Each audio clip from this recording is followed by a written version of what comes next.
Hello बच्चों, आज मैं आपको पढ़ाने जा रही हूँ आपकी कक्षा का पाठ नए इलाके में या खुशबू रचते हैं हाथ, दोनों के लेखक अरुण कमल की जीवनी। सबसे पहले देखते हैं सुविचार परिवर्तन प्रकृति का नियम है। जीवन परिचय। अरुण कमल कवि के साथ साथ अनुवाद वाचक के रूप में भी पहचाने जाते हैं। जन्म बिहार के रोहतास जिले के नासरीगंज में 15 फरवरी 1954।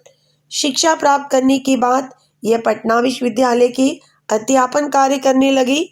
साथ ही इन्होंने कविता लेखन को भी आगे बढ़ाया। रचनाएं अपनी केवल धार, सबूत, नए इलाके में, पुतली में, संसार चारों कविता संग्रह तथा कविता और समय।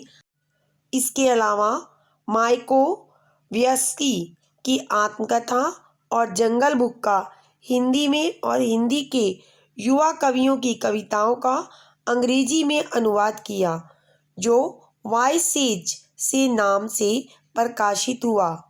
भाषा शैली साधारण बोलचाल की हिंदी भाषा के साथ साथ खड़ी बोली के शब्दों का प्रयोग किया गया है। इनकी लेखन शैली की विशेषता कविता में नए बिंब का प्रयोग है।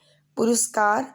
अरुण कमल को उनकी कृतियों के लिए साहित्य अकादमी पुरस्कार सहित अनेक पुरस्कारों से सम्मानित किया गया। रस छंद अलंकार। अरुण कमल ने अपनी कृतियों में शांत और करुण रस के साथ साथ पुनरुक्त प्रकाश, अनुप्रास, उपमा जैसे अलंकारों के साथ साथ कविता छंद का प्रयोग किया है। काव्यगत या साहित्यिक विशेषताएं। इन्होंने कविता लिखने के साथ साथ कई दूसरे कवियों की कविताओं का हिंदी से अंग्रेजी में और अंग्रेजी से हिंदी में अनुवाद भी किया है।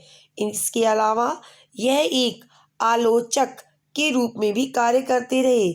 साथ ही इन्होंने समाज में फैली शोषण व्यवस्था के खिलाफ अपनी कविताओं के माध्यम से आवाज़ उठाई और लोगों को जागरूक करने का प्रयास किया।